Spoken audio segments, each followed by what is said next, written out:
새벽 기도 가는데 향수를 뿌려? 음식 냄새 때문에.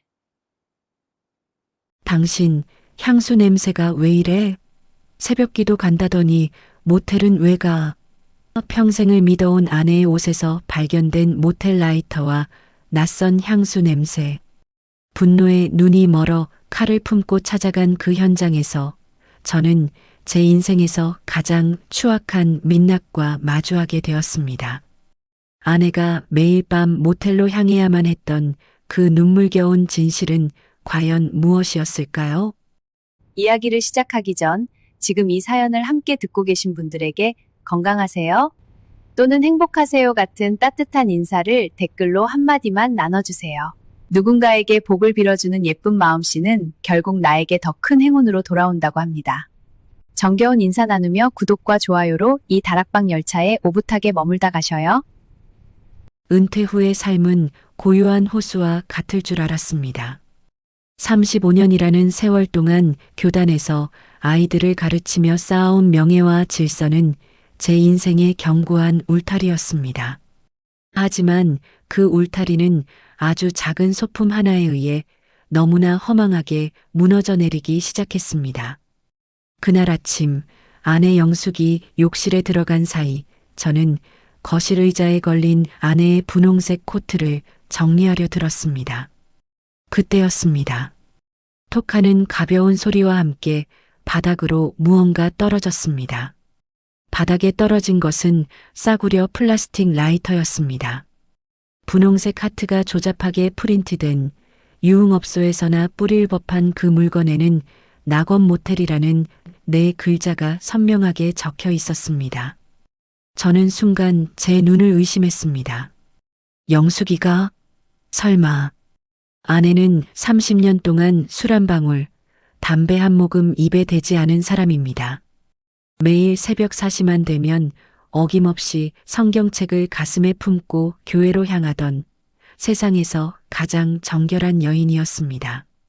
그런 아내의 옷에서 모텔 라이터라니요. 제 손가락 끝이 미세하게 떨려왔습니다. 이상한 점은 그뿐만이 아니었습니다. 최근 들어 아내에게서는 그녀가 평생 고수해온 은은한 분꽃 향기 대신 코를 찌르는 듯한 진하고 달콤한 향수 냄새가 나기 시작했습니다. 마치 자신의 체취를 감추려는 듯한 그 인위적인 냄새는 저에게 불쾌함을 넘어선 공포를 안겨주었습니다. 아내는 화장대 앞에 앉아 평소 바르지도 않던 붉은 립스틱을 덧칠하곤 했습니다. 제가 다가가 물으면 나이가 드니 얼굴색이 안 좋아서 좀 발라봤어요 라며 어색하게 웃어넘기곤 했지요. 하지만 그 웃음 뒤에 숨겨진 초조함을 저는 읽을 수 있었습니다. 영수가, 이 라이터는 뭐야? 코트 주머니에서 떨어지던데. 식탁에 마주 앉은 아내에게 라이터를 내밀었습니다. 아내의 눈동자가 순간적으로 크게 흔들렸습니다.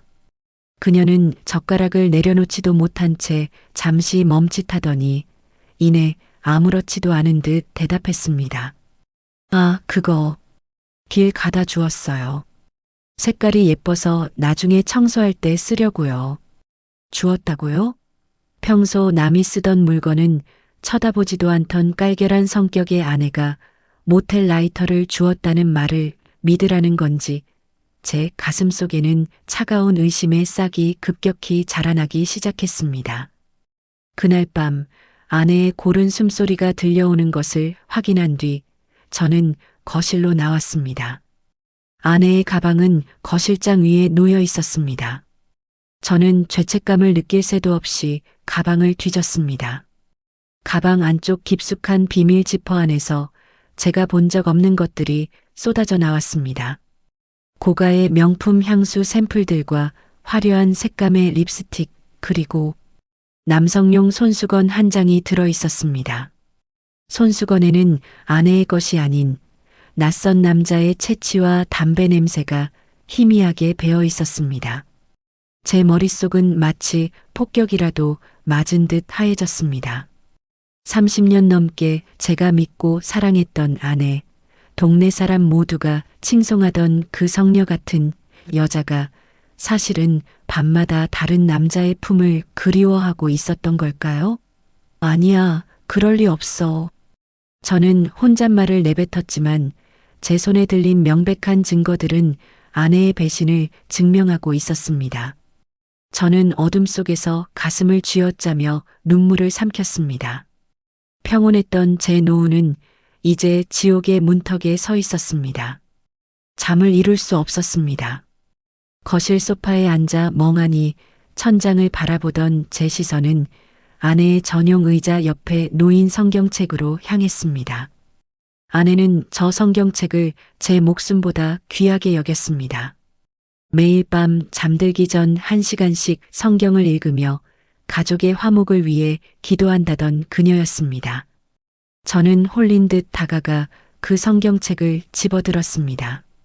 가죽 표지는 아내의 손때가 묻어 매끄러웠지만 제 손에는 그것이 마치 가시 돋친 짐승처럼 느껴졌습니다. 성경책을 거꾸로 들고 가볍게 흔들자 얇은 종이들이 비처럼 쏟아져 내렸습니다. 그것은 쪽복음도 기도문도 아니었습니다. 날짜와 시간이 선명하게 찍힌 낙원 모텔의 카드 영수증들이었습니다. 6월 12일 새벽 4시 30분, 6월 15일 새벽 5시.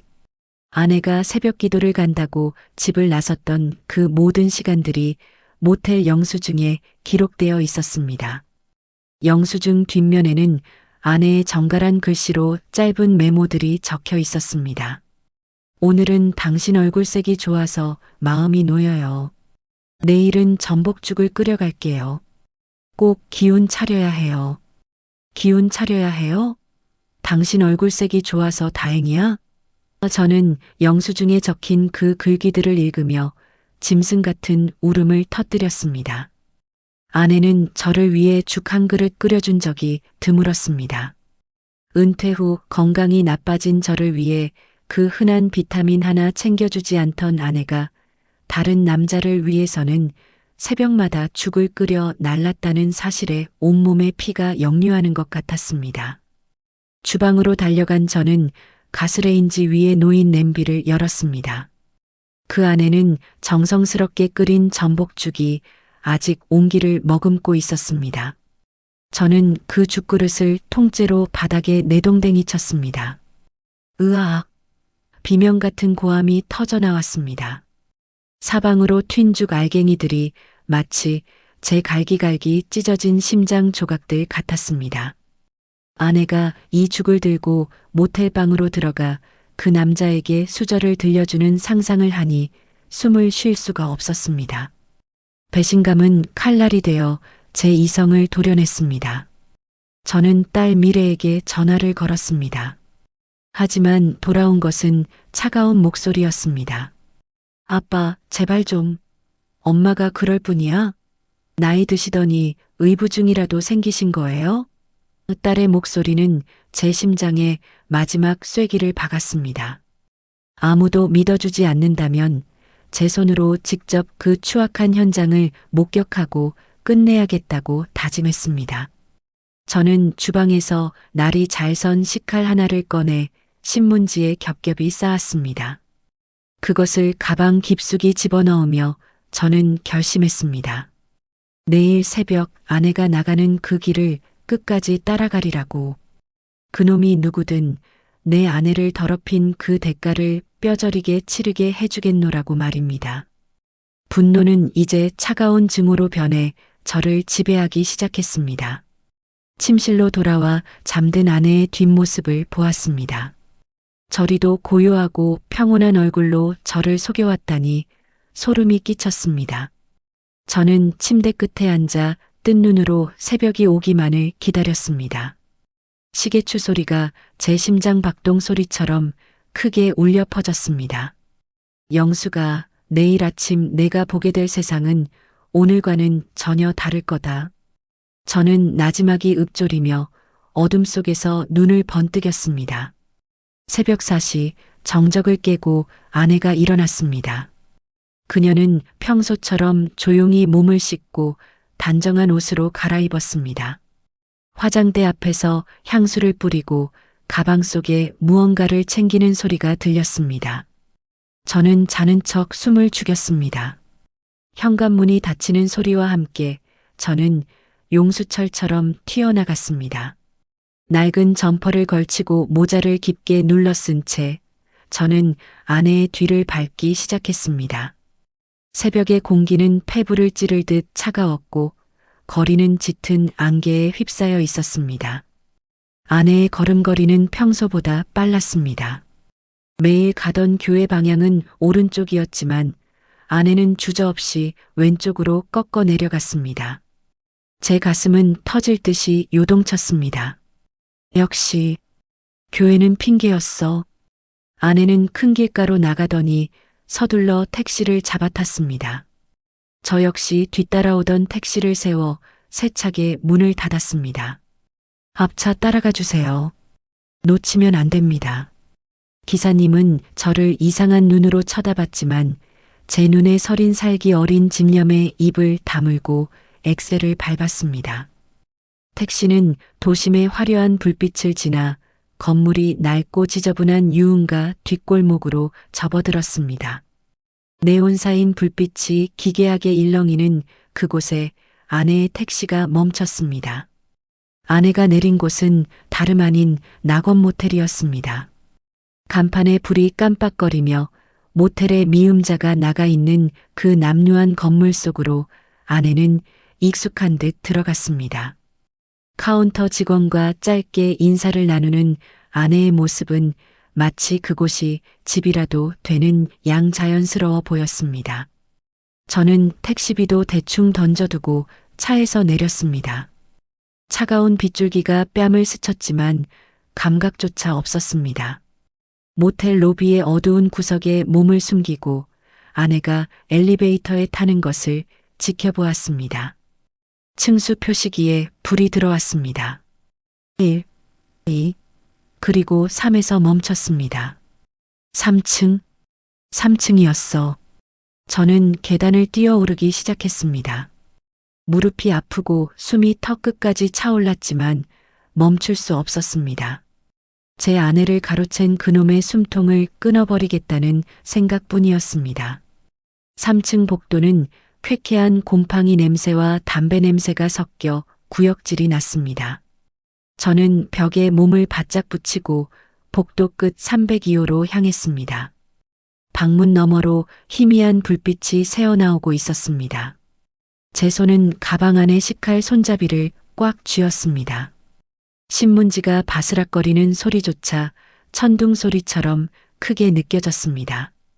이 문을 여는 순간 제 인생은 돌이킬 수 없는 파멸로 치닫겠지만 상관없었습니다. 배신당한 남자의 자존심과 분노가 저를 괴물로 만들고 있었으니까요.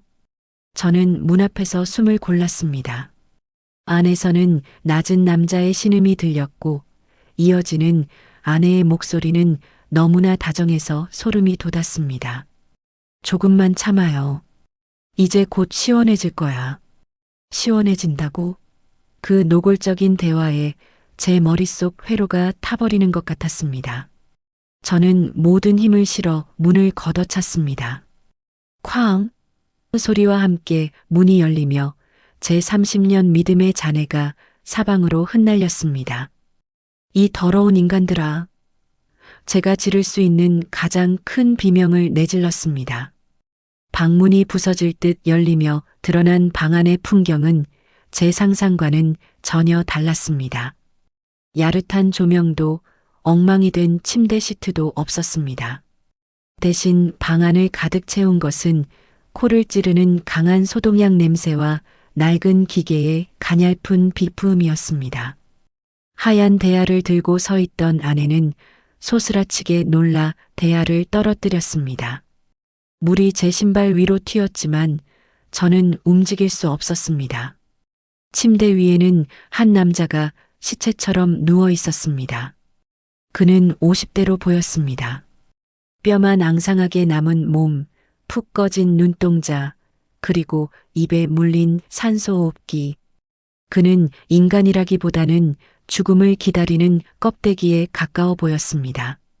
아내는 떨리는 손으로 입을 가린 채 저를 바라보았습니다. 여보, 당신이 여기 어떻게 해? 저는 손에 든 식칼을 떨어뜨렸습니다. 칼이 바닥에 부딪히며 내는 금속음이 정적을 깼습니다. 제 시선은 천천히 침대 위 남자의 얼굴로 향했습니다. 낯익은 흉터, 그리고 저를 바라보는 그 원망 섞인 눈빛. 도진아? 제 입술에서 믿기지 않는 이름이 튀어나왔습니다. 최도진. 30년 전 제 고향 동생이자 제 인생에서 가장 지우고 싶은 이름이었습니다. 당시 사회 초년생이었던 도진이는 저를 철석같이 믿고 자신의 전 재산과 집까지 담보로 제 보증을 서주었습니다. 하지만 제 사업은 처참하게 망했고 저는 도망치듯 야반도주를 했습니다. 도진이는 그 일로 집안이 풍비박산나고 부모님까지 화병으로 잃었다는 소식을 풍문으로 들었습니다. 그 뒤로 죽었는지 살았는지도 몰랐던 그가 왜 내 아내와 이 모텔방에 있는 겁니까? 어떻게 된 거야? 당신이 왜 이 사람하고 여기 있어? 저는 절규하듯 물었습니다. 아내는 바닥에 주저앉아 오열하기 시작했습니다. 10년 전이에요. 우연히 서울역 근처에서 폐지를 줍는 도진 씨를 봤어요. 당신이 평생 죄책감에 술로 밤을 지새우는 거 보면서 제가 대신이라도 갚아야 한다고 생각했어요. 당신한테 말하면 당신 무너질까봐. 그래서 혼자서 내 비상금이랑 당신 연금 조금씩 떼서 이 사람 병원비 대고 거쳐 마련해 준 거예요. 아내의 말 한마디 한마디가 제 가슴에 대못을 박았습니다. 저는 아내를 불륜녀로 의심하고 칼까지 품고 왔는데 아내는 제가 지은 추악한 죄의 대가를 10년 동안 홀로 짊어지고 있었던 것입니다. 새벽마다 교회에 간다던 그녀의 기도는 사실 이 차가운 모텔방에서 죽어가는 제 피해자를 향한 속죄의 눈물이었던 겁니다. 저는 제 자신이 세상에서 가장 추악한 괴물처럼 느껴졌습니다. 30년 전 도진이의 인생을 망친 것도 모자라 이제는 그를 살리려 애쓰는 아내까지 의심하고 죽이려 들다니요. 저는 도진이의 마른 손을 잡고 바닥에 머리를 찌우며 울었습니다. 미안하다, 도진아. 정말 미안하다. 도진이는 말할 기운도 없는지 그저 제 손을 가볍게 쥐었다 놓았습니다. 그 떨림이 용서인지 아니면 더 깊은 원망인지 알 수 없었지만 저는 그 자리에서 일어날 수 없었습니다. 아내는 그런 제 어깨를 감싸 안으며 함께 울었습니다. 모텔방의 차가운 공기는 우리 세 사람의 슬픈 울음소리로 가득 찼습니다. 이것은 배신의 현장이 아니라 30년을 미뤄온 피비린내 나는 참회의 현장이었습니다. 모텔방의 무거운 정적을 깨뜨린 것은 아내 영숙의 낮은 흐느낌이었습니다. 그녀는 제 발치에 주저앉아 제가 그토록 의심했던 그 10년의 세월을 하나둘씩 꺼내놓기 시작했습니다. 여보, 기억나요? 10년 전 당신이 보증사고 꿈을 꾸고 식은땀을 흘리며 깨어났던 그날. 아내의 목소리는 가늘게 떨리고 있었습니다. 당시 저는 30년 전 도진이의 인생을 망쳤다는 죄책감에 알코올 의존증에 가까운 삶을 살고 있었습니다. 아내는 그런 저를 살리기 위해 제가 지은 죄의 뿌리를 직접 찾아 나섰던 것입니다. 영숙은 우연히 서울역 인근 급식소에서 폐지를 줍다 쓰러진 도진을 발견했다고 했습니다. 한때 촉망받던 청년이었던 도진은 저 때문에 모든 것을 잃고 노숙자로 전락해 가난 말기 판정을 받은 상태였습니다. 당신한테 말하면 당신은 성격에 아마 자살이라도 했을 거예요. 그래서 내가 대신 갚기로 했어요. 우리 가족의 평화를 위해서, 그리고 당신의 영혼을 위해서. 아내는 자신의 비상금은 물론 제가 준 생활비를 쪼개고 또 쪼개어 도진의 병원비와 이 허름한 모텔방을 마련했습니다. 저는 아내의 발을 보았습니다. 한때 곱고 예뻤던 아내의 발은 10년 동안 새벽마다 이 험한 길을 오가느라 굳은 살이 박이고 퉁퉁 부어 있었습니다. 그녀가 신고 있는 검은 구두는 굽이 이미 다 닳아 비뚤어져 있었습니다. 제가 새 옷을 사입으라고 줄 때마다 아직 입을만 해요라며 웃던 아내의 그 모습이 주마등처럼 스쳐 지나갔습니다. 그녀는 자신을 위해서는 단돈 10,000원도 쓰지 않으면서 남편의 죄를 덮기 위해 이곳에서 타인의 대소변을 받아내고 있었던 것입니다. 제가 의심했던 그 진한 향수 냄새, 그것은 불륜의 향기가 아니었습니다. 모텔에 찌든 담배 냄새와 도진의 몸에서 나는 병취, 그리고 독한 소독약 냄새가 옷에 벨까봐, 집에 돌아가 제 코에 그 냄새가 들킬까봐 뿌렸던 슬픈 위장막이었습니다. 난 그것도 모르고, 난 당신을 더러운 여자라고 생각했어. 저는 제 뺨을 세차게 내리쳤습니다. 제 손에 들렸던 식칼이 너무나 부끄러워 차마 고개를 들 수 없었습니다. 아내는 그런 제 손을 감싸쥐며 오히려 미안하다고 말했습니다. 침대 위에서 숨을 헐떡이던 도진이가 힘겹게 눈을 떴습니다. 그는 산소호흡기 너머로 저를 보며 아주 희미하게 미소를 지었습니다. 원망과 증오로 가득 차 있을 줄 알았던 그의 눈빛은 10년 동안 아내가 쏟은 정성 때문인지 놀라울 정도로 맑고 평온했습니다. 아내는 도진의 이마를 수건으로 닦아주며 속삭였습니다. 도진 씨, 형님이 왔어요. 이제 다 말했어요. 이제 숨기지 않아도 돼요. 도진은 제 손등 위로 자신의 마른 손을 겹쳤습니다. 그 온기는 비록 미약했지만 제 가슴 속에 얼어붙은 죄책감을 녹이기엔 충분했습니다. 아빠, 엄마, 이게 대체 무슨 일이에요? 복도가 떠나가라 소리를 지르며 달려온 것은 딸 미래였습니다. 제가 보낸 다급한 메시지에 한달음에 달려온 딸은 이 남루하고 불결한 모텔의 풍경에 할 말을 잃은 듯 했습니다. 미래는 평생 자신의 아버지가 세상에서 가장 도덕적이고 완벽한 사람이라고 믿어왔습니다.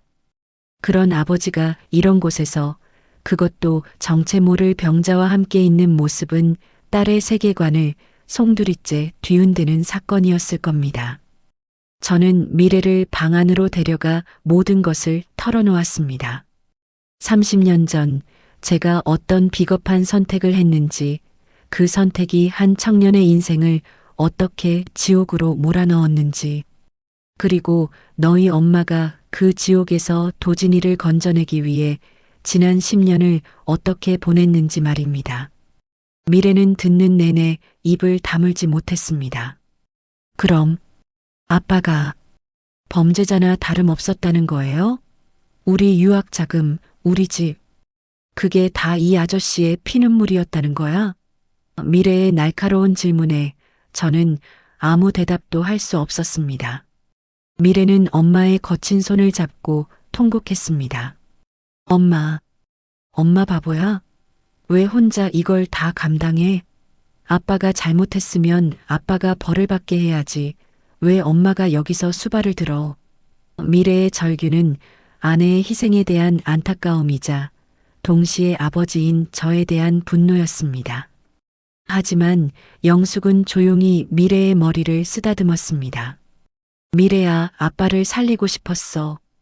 아빠가 이 사실을 알면 스스로를 파괴했을 거야. 나는 우리 가족을 지키고 싶었을 뿐이야. 아내의 숭고한 사랑 앞에 미래의 분노도 서서히 슬픔으로 변해갔습니다. 딸은 침대 위에 누워있는 도진을 바라보았습니다. 도진은 잠결에도 고통스러운지 미간을 찌푸리고 있었지만 미래가 수건을 적셔 손을 닦아주자 신기하게도 표정이 평온해졌습니다. 미래는 자신의 세련된 정장 소매가 젖는 줄도 모르고 도진의 곁을 지켰습니다. 미안해요. 우리 아빠 대신 사과할게요. 딸의 눈물 섞인 사과가 방 안을 채웠습니다. 완벽해 보이려 애썼던 우리 가족의 가면이 벗겨진 자리에는 비로소 서로를 향한 진심 어린 연민이 피어나기 시작했습니다. 아빠, 이제라도 알게 돼서 다행이에요. 미래가 제 곁으로 다가와 나직이 말했습니다. 엄마가 왜 그렇게 구두 한 벌 안 사고 버텼는지 이제야 알 것 같아. 나 이 아저씨 좋은 병원으로 옮겨드리고 싶어. 내 능력이 닿는 데까지 도울게. 딸의 제안은 고마웠지만 도진이는 이미 거부 의사를 밝힌 뒤였습니다. 도진이는 자신이 가장 비참할 때 손을 내밀어준 영숙이 마련해준 이 작은 방이 자신의 낙원이라며 여기서 마지막을 맞이하고 싶다고 했습니다. 우리는 그날 밤 302호의 좁은 침대 주변에 둘러앉아 밤을 지새웠습니다. 비싼 호텔도 넓은 거실도 아니었지만 우리 세 식구가 이토록 가깝게 느껴진 적은 처음이었습니다.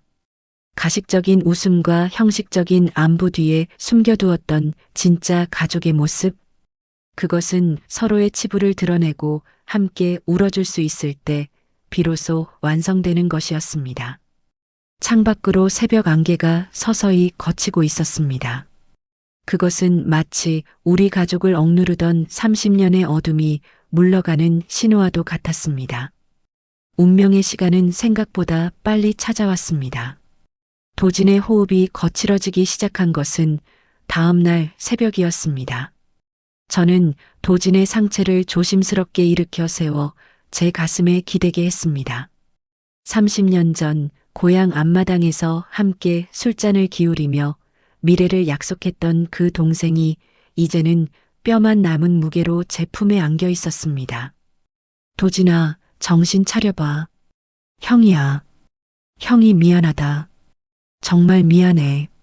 제 눈물이 도진의 창백한 뺨 위로 툭툭 떨어졌습니다. 도진은 힘겹게 눈을 떠 저를 바라보았습니다. 그는 이미 말할 기운조차 없었지만 제 손을 잡는 악력만큼은 평소보다 강했습니다. 그는 제 귀에 입을 가져다 대고 아주 작은 목소리로 속삭였습니다. 형님, 이제 울지 마요. 형수님이 나한테 다 해줬어. 형수님 덕분에 나 외롭지 않았어. 이제 다 용서할게요. 그 짧은 문장을 뱉기 위해 도진은 자신의 마지막 생명력을 다 쥐어짜는 듯 했습니다. 용서라는 말이 이토록 무겁고 아픈 것인지 저는 예전엔 미처 알지 못했습니다. 아내 영숙은 도진의 다른 한쪽 손을 잡고 그가 평소 좋아한다던 고향의 민요를 나직하게 불러주기 시작했습니다. 아리랑, 아리랑, 아라리요. 아내의 목소리는 떨렸지만 결코 멈추지 않았습니다. 그 노래는 도진을 위한 진홍곡이자 우리 모두의 상처를 어루만지는 치유의 노래였습니다. 도진의 거칠던 숨소리가 서서히 잦아들었습니다. 그의 눈가에 고여있던 마지막 눈물 한 방울이 뺨을 타고 흘러내렸습니다. 도진은 평온한 미소를 지은 채 서서히 고개를 떨구었습니다. 30년을 이어온 지독한 악연과 채무, 그리고 원망이 마침내 마침표를 찍는 순간이었습니다. 저는 그의 뜬 눈을 떨리는 손으로 가만히 감겨주었습니다. 고맙다, 도진아. 지옥 같은 내 삶에 마지막 기회를 줘서 고마워. 저는 그의 가슴에 얼굴을 묻고 아이처럼 꺼이꺼이 울었습니다. 아내는 제 어깨를 감싸 안으며 함께 눈물을 흘렸습니다. 낡은 모텔방의 공기가 이토록 거룩하게 느껴질 수 있다는 사실이 믿기지 않았습니다. 창밖으로 눈부신 아침 해가 떠올랐습니다. 어둠 속에 잠겨있던 낙원 모텔의 간판 위로 쏟아지는 햇살은 마치 도진이가 이제 정말 평화로운 곳으로 떠났음을 알려주는 것 같았습니다. 도진은 떠났지만 그가 남긴 용서라는 선물은 우리 가족에게 새로운 삶을 허락했습니다. 30년 전 제가 그를 버리고 도망쳤던 그 새벽과는 전혀 다른 아침이었습니다. 이제 저는 더 이상 도망치지 않을 것입니다. 아내의 헌신과 도진의 용서를 가슴에 새기고 남은 생을 속죄하며 살아가리라 다짐했습니다. 그로부터 몇 달이 흘렀습니다. 우리 부부의 아침은 이전과는 사뭇 달라졌습니다. 이제 저는 아내보다 먼저 일어나 새벽 공기를 마십니다. 예전처럼 의심의 눈초리로 아내의 옷주머니를 뒤지거나 향수 냄새에 민감하게 반응하지 않습니다. 대신 저는 아내의 낡은 구두를 깨끗이 닦아 현관에 가지런히 놓아둡니다. 아내가 10년 동안 걸어온 그 고통의 길을 이제는 제가 함께 걷겠다는 약속의 의미입니다. 우리는 매일 새벽 손을 꼭 잡고 집 근처 작은 교회로 향합니다. 아내의 새벽 기도는 이제 저와 함께하는 진짜 기도가 되었습니다. 교회로 가는 길에 마주치는 이웃들은 우리 부부를 보며 어쩜 그리 금슬이 좋으세요? 라며 웃으며 인사를 건넵니다. 그럴 때마다 저는 아내의 손을 더욱 꽉 쥐게 됩니다. 이 평범한 행복이 사실은 한 남자의 희생과 한 여자의 숭고한 인내 위에 세워진 것임을 알기에 제 미소 뒤에는 늘 겸허함이 자리합니다.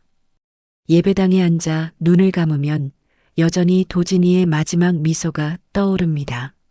저는 매일 아침 그를 위해 기도합니다. 그리고 저와 같은 실수를 저지르고 고통받는 사람들을 위해 제 연금의 절반을 기부하기 시작했습니다. 돈으로 죄를 씻을 수는 없겠지만 적어도 누군가에게는 도진이에게 필요했던 작은 낙원이 되어주길 바라는 마음입니다. 아내는 그런 저를 묵묵히 응원하며 제 곁을 지켜줍니다. 그녀의 성경책에는 이제 모텔 영수증 대신 우리 가족이 함께 찍은 사진이 갈피로 끼워져 있습니다. 기도를 마치고 눈을 뜨면 아내 영숙의 옆모습이 보입니다. 10년 동안 비밀을 품고 살던 그녀의 눈가에 깊게 파인 주름이 이제는 훈장처럼 아름답게 느껴집니다. 아내는 제 시선을 느꼈는지 고개를 돌려 환하게 웃어줍니다. 여보, 오늘 날씨 참 좋네요. 그 평범한 한마디가 제 가슴을 뭉클하게 적십니다. 지옥 같았던 의심의 끝에서 만난 것은 배신이 아니라 바다보다 깊은 사랑이었습니다. 우리는 교회 문을 나섰습니다. 쏟아지는 아침 햇살이 우리 두 사람의 앞길을 축복하듯 비추고 있었습니다.